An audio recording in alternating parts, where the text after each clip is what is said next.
Yo, what's going on, snipers, and welcome back to our New York Islanders franchise mode here in NHL 25. And yes, you could tell my voice is pretty sore. Obviously, I did post in the community tab that I am recording this episode literally the day after the Sens home opener, so that's why my voice is so shot, is because I was cheering a lot. It was a fun game. I also got to go to the Sens red carpet event thing before the game and got to fist pump some former players, our current players, and some former players too, actually, for that matter, because I also got to fist bump Steve Staios, which was pretty cool. So got to meet a lot of cool people in that and got to hang out with a lot of awesome Sens fans. So appreciate you guys letting me to put this video up a day later than it normally is. But anyways, if you didn't catch the last episode, we decided to make a trade for Frank Vatrano to try and help with a playoff push. Unfortunately, this team just could not get it done and can find that consistency, especially in the offensive side of things. So we weren't able to make the playoffs in year number one. However, obviously, if we're going to try and make the playoffs still, that could definitely be our goal. But right now, I still kind of feel a little bit stuck with this roster because for the most part, I don't really know what to do with all these clauses still that we have on this team. Like, we still have a ton of no trade clauses to deal with, a lot of modified no trade clauses as well. So I honestly don't know if we're going to start to try and tear this thing apart at some point, or if we're just going to move out some pieces maybe that have clauses and replace them with other players instead. Because, for instance, like guys like Adam Pelech, Ryan Pollock, and all that, do we want to have them here on our defensive core in the future, or do we only want them like for a little tiny bit? Like, they have both no trade clauses at the moment, and they changed over to modified next year, so maybe that's the best play, is to wait until they still change to modified.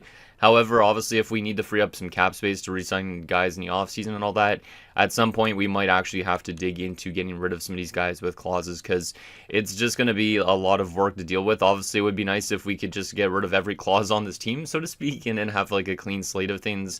But obviously, that's going to take a lot of digging and a lot of work to do to get to that point. So I honestly have no idea still the direction we want to go with this team. I don't know if we want to go where we fire sell a lot of players, or sell a couple players, replace them with other players, or if we want to just try and get rid of every single thing on this roster. Because honestly, I could see getting rid of everybody on this roster at some point. But honestly, if we win a cup early on, that would be kind of okay, and then we could start to tear it down a bit. But it's an old team, and it's like their window of opportunity to win a Stanley Cup, I think, is definitely dwindling. So we're going to have to make some sort of a big push here in the offseason and add, obviously, some pieces if we want to actually go far in the playoffs and all that type of thing. So anyways, let's get in your guys' comments now and see what you guys have to say about last episode, and then we'll get into the year number one draft and also the resign stage. So we have a lot of conflicting comments, but I will get to the first one, which is from Big T, who says dump everybody. So he's saying, hey, we should get rid of everybody on this team.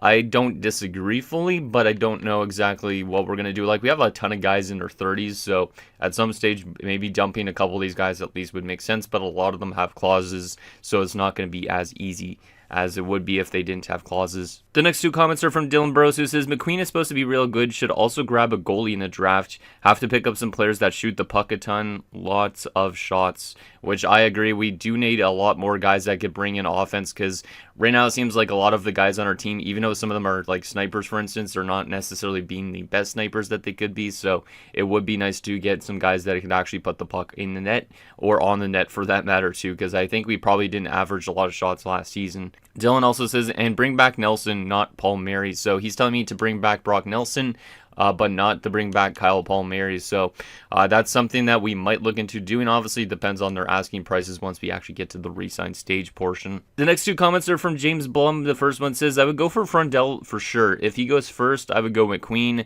Romanov Dobson is a fine top pair, and we have defensive depth. What a development! What a development that is nice. Or this is nice. Frundell would be the first line winger of the future. I would wait to go long term on Dobson. Lee will come off the book next year, so you could use that money to give him a big deal. I would re-sign Nelson and Palmieri to play with Frundell on the second line next year. So he wants me to bring back both Nelson and Palmieri, not just one of them like Dylan was mentioning. But he's saying that something that actually does make sense is to wait until Anders Lee's contract comes off the books before we could give somebody like Noah Dobson a long-term deal. That could definitely be a play. Another play could be qualifying him, so that way he's basically has a chance to get offer sheeted by other teams, and then we could take a bunch of compensation back. But at the same time, I don't know if I want to do that type of thing. Like, I think building around Noah Dobson would be probably better than necessarily letting him go to another team, but if it comes to it, maybe that's something we'd look at doing. James also says, good move, nice trade. Yeah, I didn't realize Vegas was so good, why they were selling. Trading for Karlsson wasn't very realistic for Vegas and would have been tough for us since they're contending.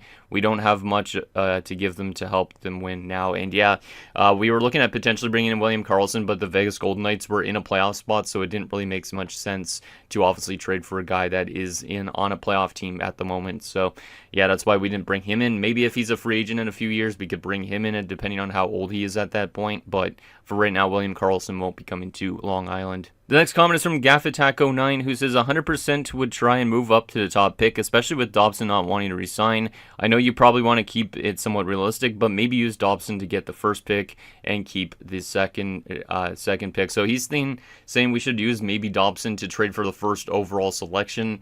I don't think it makes really much sense for us to do that. I would probably prefer to take the compensation over trying to move for a first overall pick with Dobson, because if Dobson got like an offer sheet, we could get like 3-4 first round picks for it instead of just a first overall pick. So I would probably prefer to take compensation for Dobson if we were going to do anything like that. I don't think I'm going to trade him to try and get first overall. If I do try and move up to first overall, I think we don't really need to add much to our second overall pick to do it. So that might be something we do still. Like, we could go after Anton Frundell in the draft, or we could try and move up that one spot to get that offensive defenseman instead, which might be something I lean towards doing. But obviously, if we do that, we are going to need to move somebody on this defensive core for sure, so he could get into the lineup a bit more. Probably somebody like Ryan Pulock down the road would have to be moved out. The next comment is from Nick Bucker, Barons OC, who says, it's time to think about the 2 to 3 years from now and retool the roster. Just never will be cup quality at the moment. And yeah, this team it's a very strange team. Like, it's probably one of the toughest teams I've had to build in terms of franchise mode, because I don't really know exactly where we start the tear down from necessarily. And if we were going to obviously try to win a cup, what type of thing we need to change. I think changing our coach first and foremost for next season could help us out a lot in terms of actually getting offensive production from some of these guys that weren't producing last year. So that's probably something that's high up on my list. But obviously, in terms of changing up the roster, like getting rid of Paul Mary or Brock Nelson, or bringing both of them back, like, it's a very strange team. It's very well built up in terms of depth, but at the same time, it's not simulating that well in franchise mode. So I think a coaching change probably is the first thing that we'll look into once we actually could sign a coach in a free agency episode. The next comment is from Ryan Nisharky, who says, I think Frundell is the way to go. I think you should also dump most of your players over 30 to do a retool rebuild now that you have a high draft pick.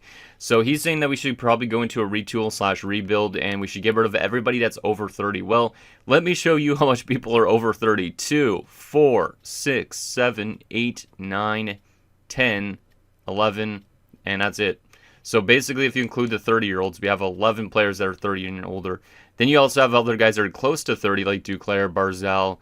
Like, this team is definitely not a young team, so getting rid of everybody before they all start to drop off might be a good idea, but obviously it's going to be a lot of tough work in retrospect to actually set up and get ready for the next season if we were to fire sell everybody from this roster. Also, technically, Varlamov, too, I almost forgot about him. He's also over 30 years old. And the last and final comment is from Sound Otaku, says, Lou would faint because Ventrano wears such a high number. As far as the rest of the team, based on what happened this season, strip it down to the studs and start over. Dobson, Barzal, and Ventrano are good pieces to build around. Upgrade your scouts and coaching staff, restock the prospect pool, and hopefully in 4 to 5 years you should start to contend again. So, yeah, I think that might probably be a good play, is obviously just starting to, like, kind of get rid of the players that we don't see here long term. And then we could basically, in 4 to 5 years, when some of these guys are actually retired by then, we could actually start to try and contend again if we have good enough prospects by that stage. Obviously, it's going to take a lot of legwork to move some of these guys out, but that honestly might be the play. But obviously, we'll probably do a bunch of that legwork once we get to free agency. I don't know about trading a lot of these guys at the draft and all that, unless we are trying to move up to get that first overall pick, as I mentioned earlier. So, anyways, first and foremost, I need to change my battery on my controller. Okay, controller batteries have been changed. Let's get to this draft. I first want to actually take a look at the draft class again. I think I am going to maybe try and move up. I know some of you guys want me to get Anton Freundel. However, this elite offensive defenseman always screams interest to me. Like, I really do like offensive defensemen in franchise mode, so I think that could be something we look at. Obviously, Sergei Glebov, if we can move up, because if we get Glebov, basically I would think Ryan Pollock would be more on the brinks of getting moved out. Basically, Glebov would be a replacement, at least in the top 4 for him.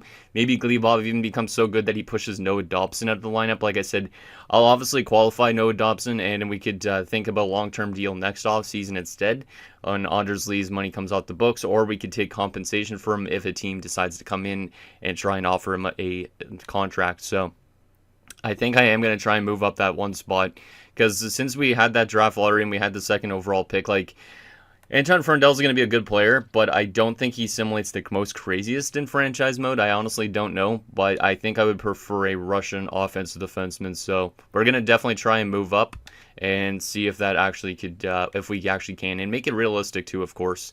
So let's hop into this draft and see what we're able to snag up. We might have to look for also a goalie prospect, like Dylan was mentioning, so we'll see what we could do here. So San Jose does not want to move the first overall pick, which makes sense, so it might be kind of tough to try and trade up a little bit because they don't want to move it. But if we gave you guys second overall, what else do you have interest in at the moment? Lennox. I could throw in Lennox, but I don't know. They do like Dobson. Who else do they like? I could throw in like a younger prospect, like somebody like... They don't really like too much of our prospects either. I know that Pulkkinen's probably not enough value, but if I threw Pulkkinen into this deal, I doubt that would be enough to make that one spot move up, right? Yeah, not so ever. What about goalies? Do you have any interest in any goalies? Just Lennox. Yeah, Lennox doesn't have enough value, so I probably would have to throw an extra pick into this deal. So if I threw in our third round pick for this year as well. Yeah, if I threw in our third round pick for this year as well, so second and a third, our second overall and a third round pick to move up one spot, would this work? Rejected. Okay, so that might be a little bit tough. If I give you guys, let's go all the way to 2027, since we have our second rounder. Then we don't need our second rounder. We don't have a second rounder for next year. I don't know if this would even be enough. This is still rejected. Woefully insufficient. Oh boy. Okay. Yeah, I might not be able to move up. I really want that offensive defenseman, but it might not be worth it. I guess this guy could be a franchise offensive defenseman, but I think he's probably just a meme elite. What about a first, second, and a third? No, they don't like that. Woefully insufficient. Yeah, I don't know if I'm going to be able to move up here. Unless I gave multiple... Actually, no, I gave up a second before that. Yeah, I don't think there's any way we're going to be able to do this. Unless there's a roster player that they're willing to take on. Because I'm definitely not moving out Dobson in this type of deal. It just doesn't make sense. I could try and get Ryan Pollock to waive his no-trade clause to go to San Jose, but I just think he isn't going to want to go to a Sharks team right now that's not doing too well. Yeah, I don't think there's anything. They do actually like some of these guys like Scott Mayfield and all that, which is interesting. They do like a lot of the defensemen, but they don't like any of the forwards. So the only ones I could probably add into this deal are defenders. Like, I could throw in like somebody like Romanov, but Romanov's too young, so... Or Romanov, I don't know how you guys would pronounce it, but... There's also Bolduc, but he doesn't have a lot of value. Yeah, I don't think we have really the value to move up that one spot, unfortunately. And, there's no clock in the corner that's actually saying that the draft is still going on right now, so... Oh, they already made their selection. Okay. That's weird. They didn't even notify me that they made their selection. Okay, maybe they actually put that in the game. So anyways, medium elite 79 offensive defenseman. This is what we missed out on. But Sergei Glebov, hopefully this guy doesn't win a bunch of Norris trophies. Because he looks like he's going to be good. So I guess we're going to have to stick with Anton Freundel like you guys wanted. But I was thinking about trying to at least move up for this guy. Just because he looks like he could be good. So yeah, we probably will go with Frundell here because medium elite DFDs, they don't really simulate that well. Some of you guys were saying to shout for Roger McQueen though too, which Roger McQueen is not bad, but he is a center. We don't have a ton of winger depth, I would say. Frundell could easily replace like Duclair down the road. Yeah, I think I might lean towards Frundell. Like Roger McQueen, even though he's an elite power forward, he's good. Michael Misa is also a really underrated player. I'm surprised nobody mentioned about taking Michael Misa. But yeah, I think I'm gonna lean towards Anton Frundell here, and then that way we have like a good left winger for the future. So yeah, let's go with Anton Frundell here. Usually he's the guy that goes first overall in this, but obviously there was a generated guy before him. So Anton Frundell, welcome to New York. 78 overall, not too bad. Welcome to the organization. Why am I getting this achievement? Oh, because he has an X Factor, okay. Guess I haven't done that yet in my Draft to Glory series. But anyways, there is Anton Frundell, 78 overall, 2A forward. There is obviously his stats. Looking pretty solid. Pretty well built up. And he is a 2-way forward. That's what type of player he is. So not bad. But obviously it's not an offensive player like we kind of need. So it kind of sucks in that sense. But all alone, he is his ability. So we'll see how he develops. Hopefully he develops good. Is he ready for the NHL? He probably is. Obviously, we could play him in the AHL for a year too, which is interesting. So I think I'll definitely sign him to his ELC regardless. But the decision is to either play him in the AHL or he'd be probably in our bottom six to start his career. Let me actually move my face down to here again like I meant to do before. Let's see what St. Louis gets at 3. There is Nighty, who's the generated medium elite. DFD. Looks not too bad. But obviously medium elite DFDs are kind of a crapshoot. Ottawa at number 4 takes Roger McQueen. So there is McQueen, who you guys said I could have went for. I think I'm okay with what we decided to select instead. Like, Roger McQueen's going to be a good player, don't get me wrong, but there's probably going to be power forwards in future drafts anyways. So I don't mind that. And then Columbus at 5 will take Porter Martone, who's also a power forward, a little bit better overall than Roger McQueen is. So there is the top 5 of this year's draft. The question is, what picks do we have next? Again, we have every one of our picks, right? Except for the pick we traded away. Yeah, we traded away our second rounder when we decided to bring in Frank Vetrano. So, let's see. I'm trying to think of what we want to do here. So 9th overall in the 3rd round. Let's assimilate to pick 73.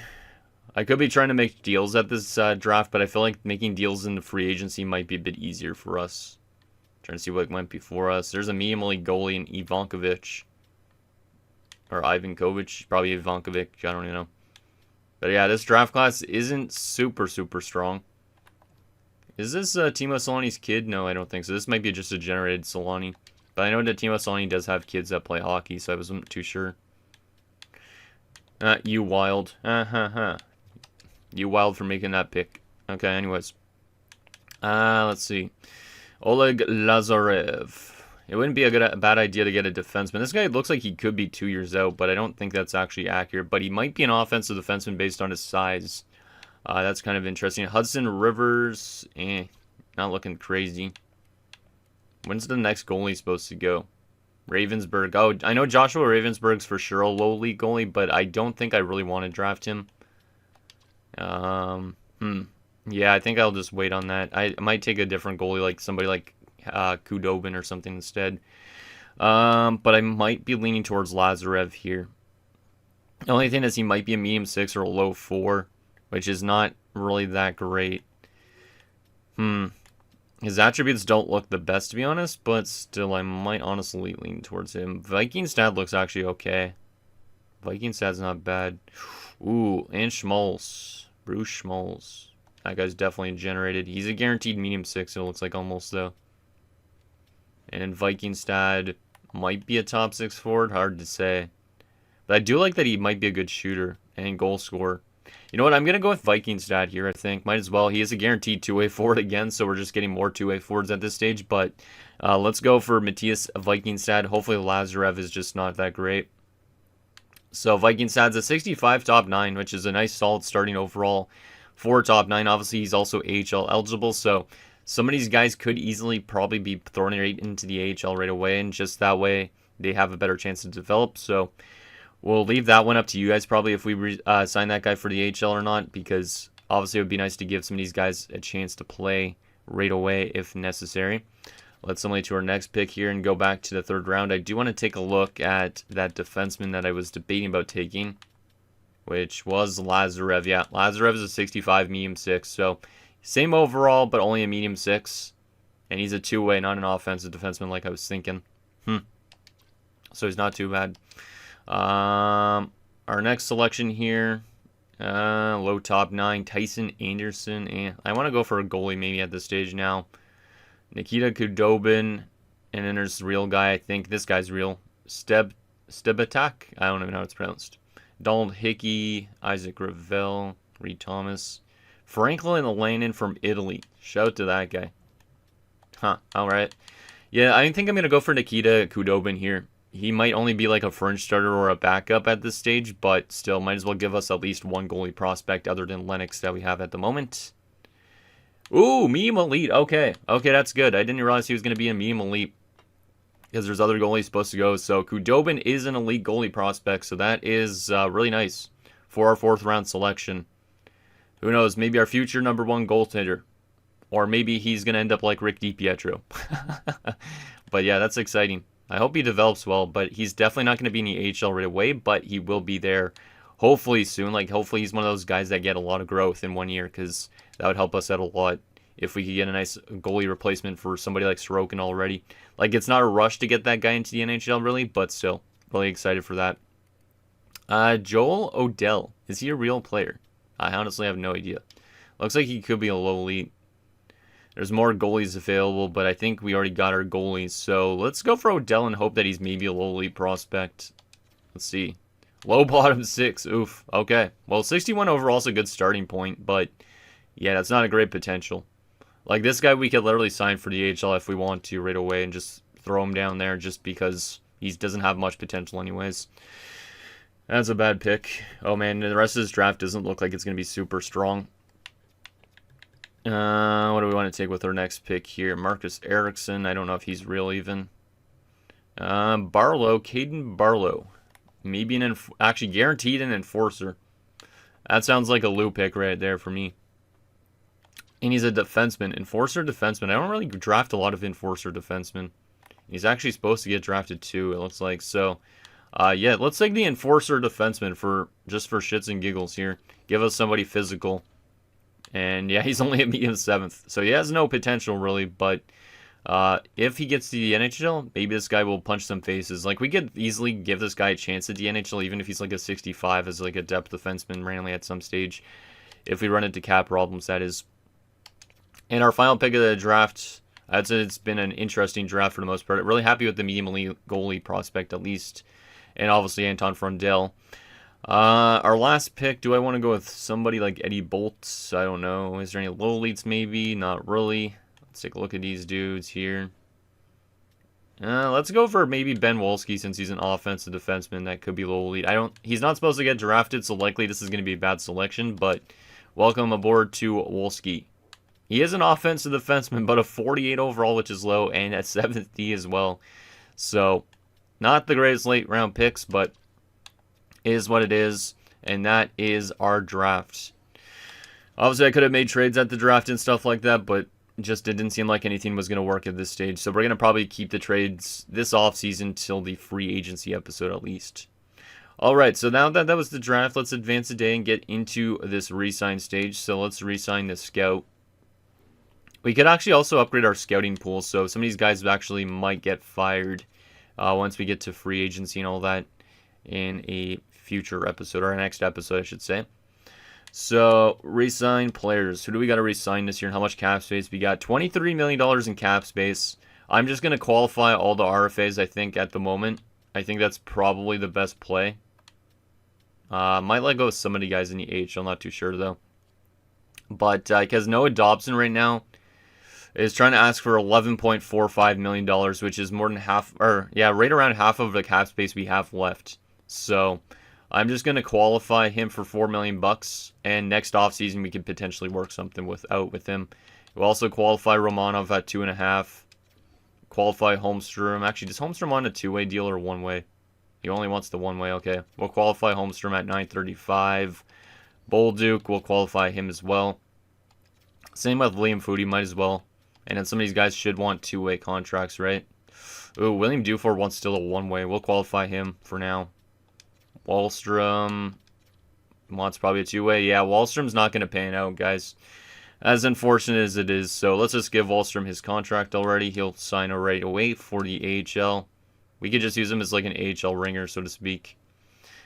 Justin Gill's an AHL guy, so we'll just sign him up. But, yeah, I'm not too sure what we're going to do in terms of the UFAs and all that. But I think obviously qualifying the RFAs, since we have control for now, we'll do it. And yeah, not too sure exactly what the plan is still for this team. I'm kind of nervous about building this team up because I don't know if we should be trying to contend or if we should be kind of like just blowing things up. Like I kind of want to blow things up, but it's not going to be as easy because we have trade clauses and all that, right? So it's like at the same time, do we just keep with the ones we have for now and then try and move out for them? I don't know. Scarrick's obviously going to get his contract. I think he was looking for a one-way, right? Yeah, he is looking for a one-way, which is kind of interesting. I don't really think he's a one-way goalie yet, so I'll qualify him. But if he wants to be a backup goalie next season, we might have to think about trying to get somebody like Varlamov to waive his no-trade clause in order to solidify that backup spot. But at the same time, I don't know if Scarrick's really a backup caliber goalie at the moment. All right, in terms of UFAs, what do we got here? Goodbog's not really much of a prospect. I'm just going to let that guy walk. We're also going to... some of these guys could come back for the AHL just to give it some depth. Like Hutton could come back if he wants to. Sure, boom. Might as well keep the AHL team a little bit strong for now while we have prospects developing. Let's go with Chalowski as well for 1 year. I am going to let go of like Karlstrom though, I think. And then we might let go of some of these NHLers. It's going to be interesting to see what this team's looking like next year. Should be pretty similar to this year, but not too sure. First and foremost, though, unsigned players. Anton Frundell is going to get his ELC. And he might start in the AHL, honestly, or he could play in our bottom six. One of the two. Vikingstad, I think I'm going to wait on, but I want to know your guys' opinion. Would you guys play Vikingstad in the AHL right away? He's only got top 9 potential, but he's a 65 overall, so he could play in the AHL maybe this year. Same with Odell, since he's got no potential. And then these other guys probably not get signed yet. Khudobin, I think it's best to wait at least a few years before we play him. So he probably won't play in the AHL for at least 3 seasons. Because we're not in a rush to get a replacement into the lineup for Sorokin, but Khudobin hopefully is that next guy going forward, which is nice. So there's that. Yeah, now we got to make some decisions on these UFAs. So we got Palmieri, Nelson, Vetrano, Gauthier, Fasching, and Riley. I think I'm going to let go of Riley just because that frees up the roster spot for Bolduc. And I think we'll probably look at a new coach that works better with Bolduc because obviously it wasn't working on our top 6 before that. So, yeah, I think I'm going to let go of Mike Riley here. He wasn't really that great, to be honest, this season either. So we'll let go of him for now, but he could come back at some point. Hudson Fasching. That's an interesting one. Do I want to bring back Hudson Fasching? I kind of like Julian Gauthier a little bit better because he's a better overall, a little bit younger. How was Fasching for us this season? 11 goals is not really that bad from Hudson. Minus 15, though, is pretty bad. Gauthier, when he only played 5 games, had 2 points, and then was even 0. So he's a little bit better defensively, I guess. But he doesn't have good defensive stats regardless. Yikes, yeah, 75 defensive awareness. What about Fasching? 78. I do like Fasching's defense a little bit better in that sense.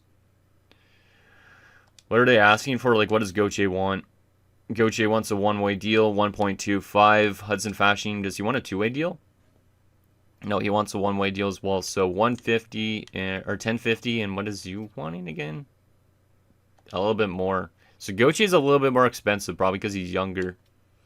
What about guys like Frank Vetrano? Because some of you guys were saying to bring back guys like Vetrano still. He actually does want to come back too, which is kind of interesting. Like, he has interest in this 3-year deal and all that. Like, the organization meter's not super high, so maybe not. But what about Brock Nelson and Kyle Palmieri? They all don't have super high organizational interest, but they do like their contracts that they're trying to demand.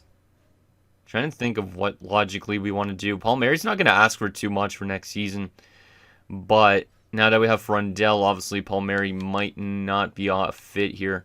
I'm trying to think of what our lines would look like next season. So, right now we'd have Duclair and Lee. We'd have Holmstrom. Yeah, we could probably bring back Palmieri and Vetrano. And also I could bring back, I guess, Nelson. Like, where would Brock Nelson be still? He is dropping off, so I don't want to give him too much term, though. That's the only thing. Let me go back to forwards here. This is a tough decision. Let's see, Brock Nelson. What about, do you guys have interest in one-year deals? Not really. That's the one problem. Trying to think what we could do here.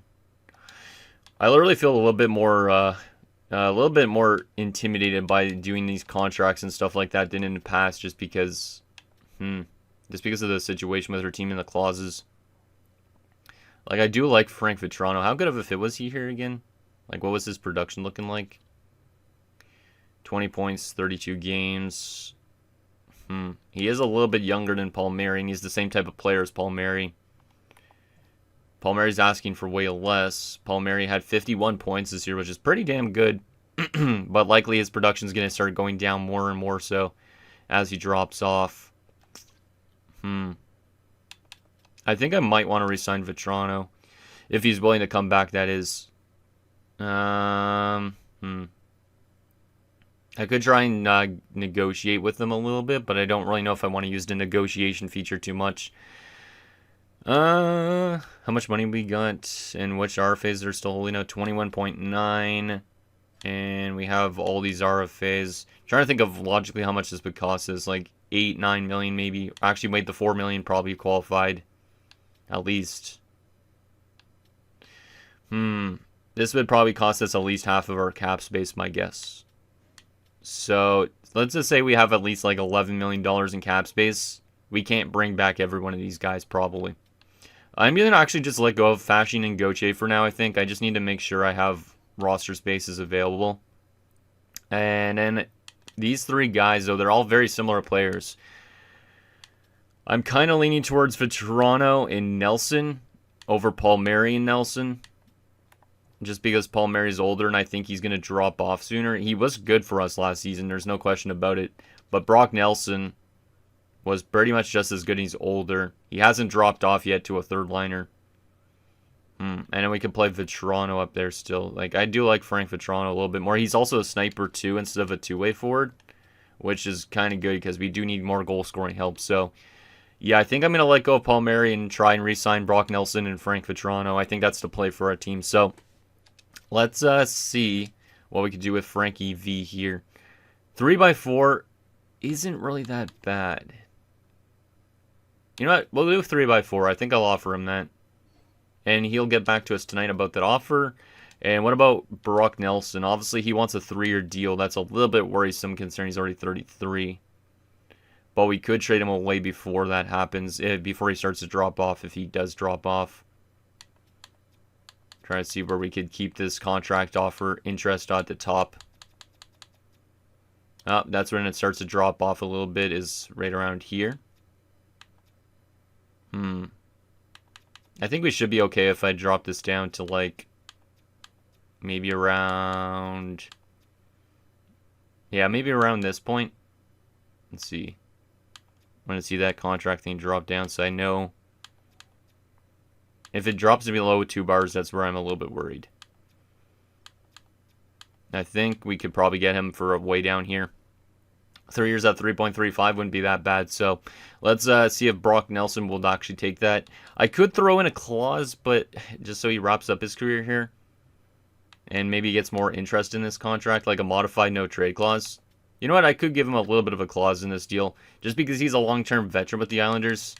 That also will give him a little bit more interest. So you know what? We'll do this. 3.35, 36% trade protection.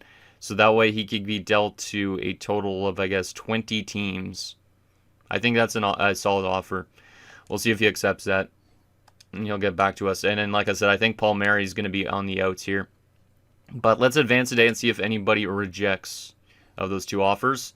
Frank Vetrano has decided to stick around, which is kind of nice. I like that. Nice little addition. And Brock Nelson rejected.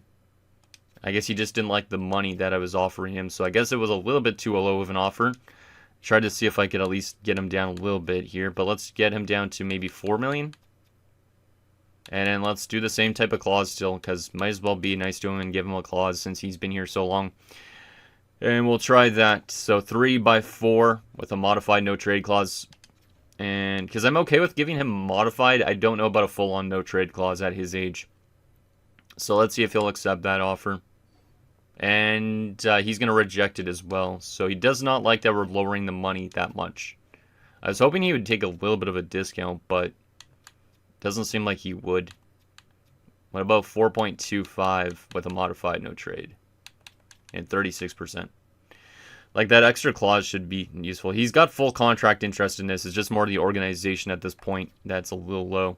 So hopefully Brock will accept that.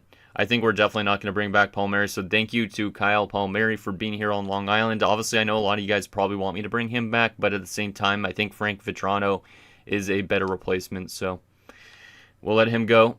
And we'll see if Brock Nelson will accept. Also, I guess that Fulp guy in the AHL was rejecting. So we'll just get this guy signed up. Just because we got rid of an extra year. Boom. So let's advance and see if Brock will come back. And he will. No, that's a scout. Never mind. I thought it was a Brock Nelson at first. Yeah, he'll accept it.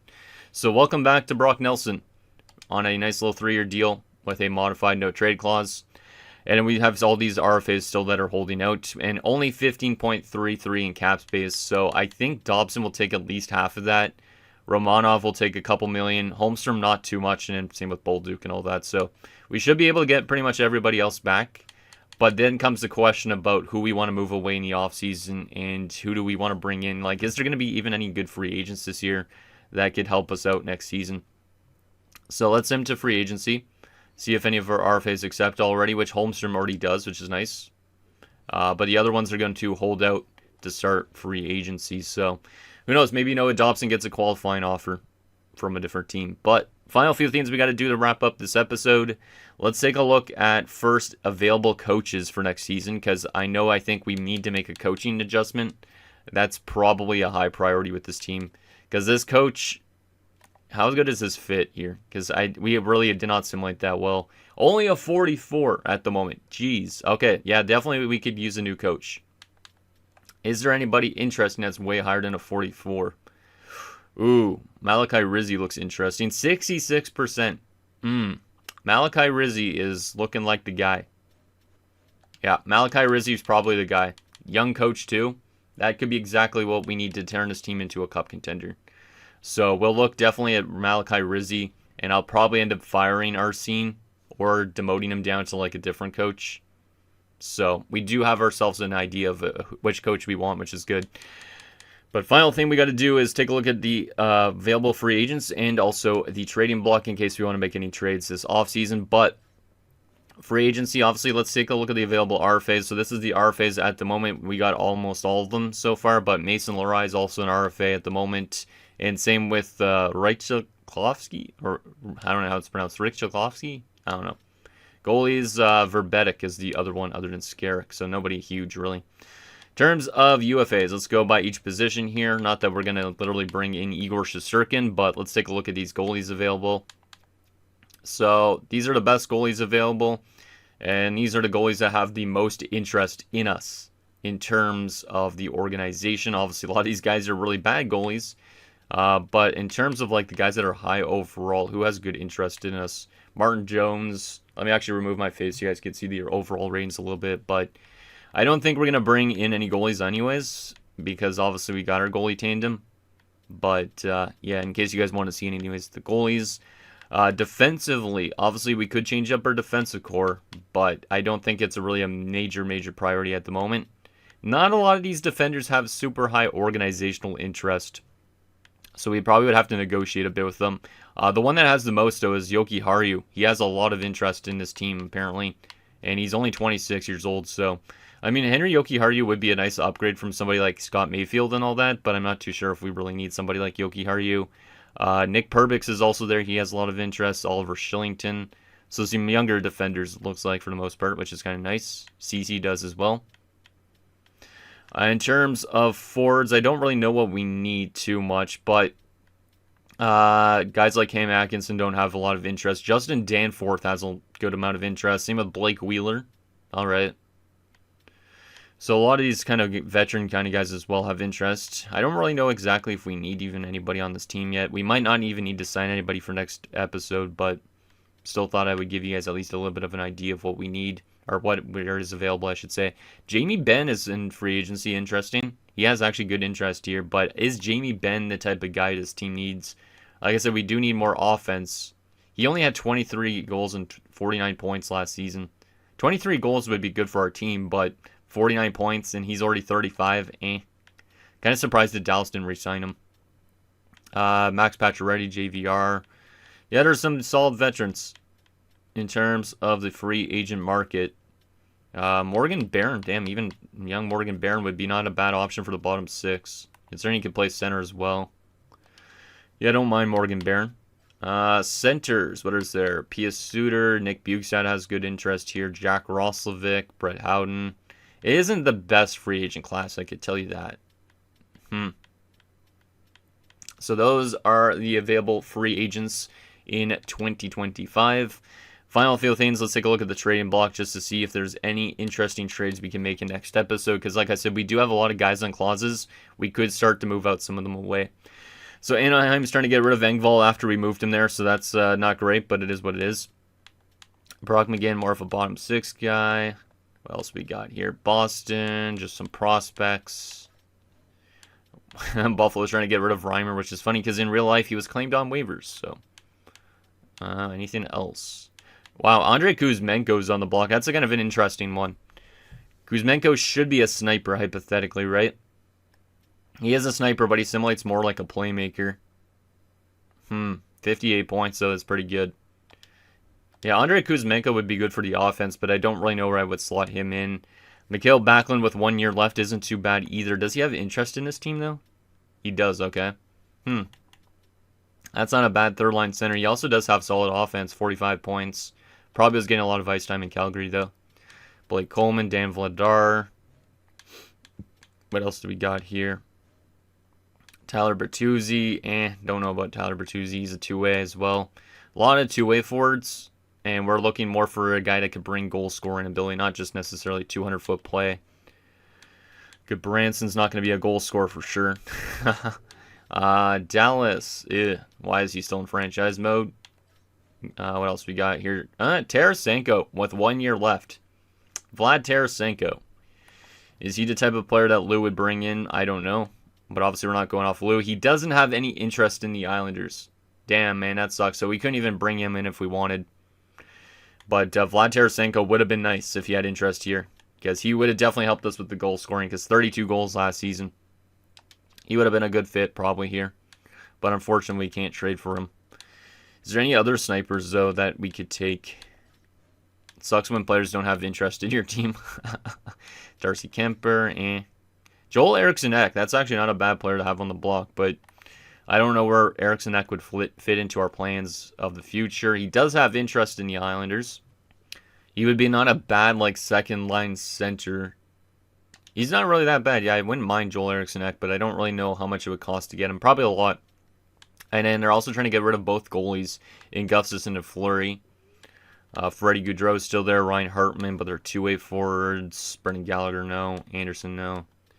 We need a sniper. A good sniper if there's one out there. I think Tarasenko literally would have been the guy if he wasn't not interested in us. Ooh. I think Rangers fans would absolutely hate it if I brought Chris Kreider to the Islanders. Absolutely hate it. He didn't put up much points last year, 53 points. But he does actually have interest in the Islanders, which is interesting. Okay. Well, I don't think Chris Kreider would come here. Riley Smith, on the other hand, he doesn't have a clause in his contract, and he is a sniper. 14 goals only last season, but 46 points. I don't know if he's just basically like Frank Vetrano in that sense. Not a huge fit here. But he is a sniper, so that's interesting. Is there any other snipers out there that could work? Or is the only options out there? Ricard Raquel is a two-way forward. It's not too bad. Kevin Hayes is a power forward. No. What else we got here? Logan Couture on the block with 2 years left on his contract. No thanks. Wow. Tyler Toffoli is a two-way. I don't know why Tyler Toffoli is a two-way forward. I feel like he's... Actually, yeah, he simulates like a good goal scorer, so maybe he would be a good option. 61 points on a bad San Jose team. And he doesn't have any clause in his contract, but he is signed for 3 years. So we'd have to take on a cap hit for multiple seasons, which is not ideal. Jaden Schwartz, that might be okay. That might be okay. Schwartz is, his production's not as good as it used to be. 35 points, 14 goals. Yeah, that's not really what I'm looking for out of a sniper. He's not bad. Does have a modified no trade and would come to the Islanders, but I don't know if he's what I'm looking for. I was hoping he'd be a better goal scorer. Oh, there's one.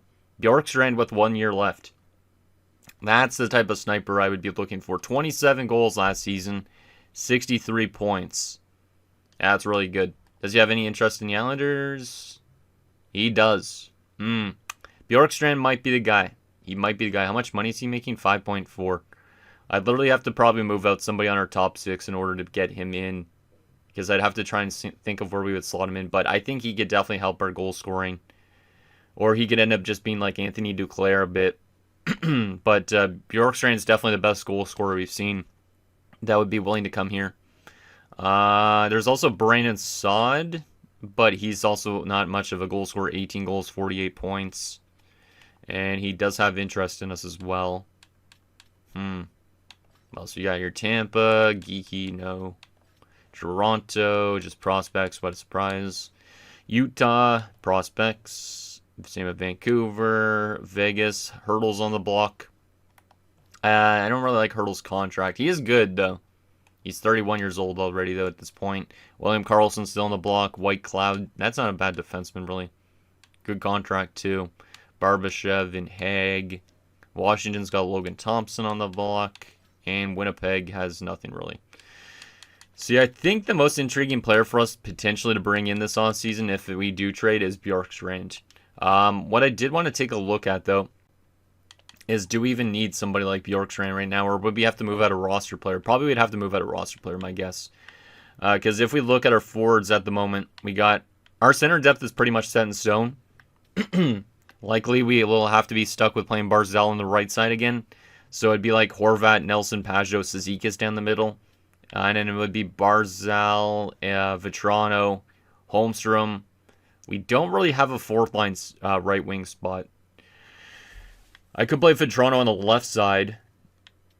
Yeah, I think actually I have an idea. Because Duclair, Lee, and Vetrano on the left side. We bring in Bjorkstrand. He would play on the right side. We'd also need probably some more people on that right side too. But that could be something we do.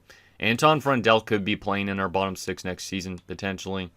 And then defensively, we are pretty much set in stone. We just have a bunch of these guys that are currently qualified.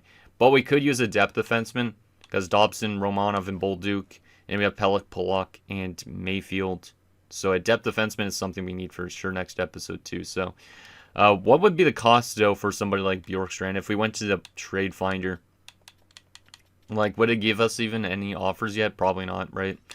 But let's take a look anyways and just see that. And then I think that'll be it for this episode at that point in time. So what would it cost for Bjorkstrand?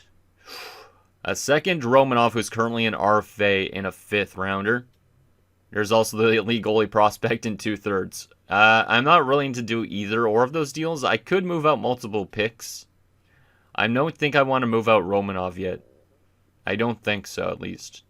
I mean, it would give us more defensive flexibility, but at the same time, So I think we could try and move, like, maybe 2 third-rounders and a future second-round pick instead of Khudobin to get Bjorkstrand. Maybe that's what we would do. But there is offers that we could do to bring Oliver Bjorkstrand to the Islanders. And he could play either side, too, which is good. So we don't even need to play him as a right winger. We could play him as a left winger, too, which is pretty good. So Anyways, guys, that's going to do it for this episode of our New York Islanders franchise mode. So in next episode, we will take it to free agency. We'll obviously sign us a couple pieces to fill out a roster. We might make a trade for Oliver Bjorkstrand or somebody else if you guys saw anybody else interesting out there. We'll also do some off-season goals and stuff like that so we can get some of our players to grow.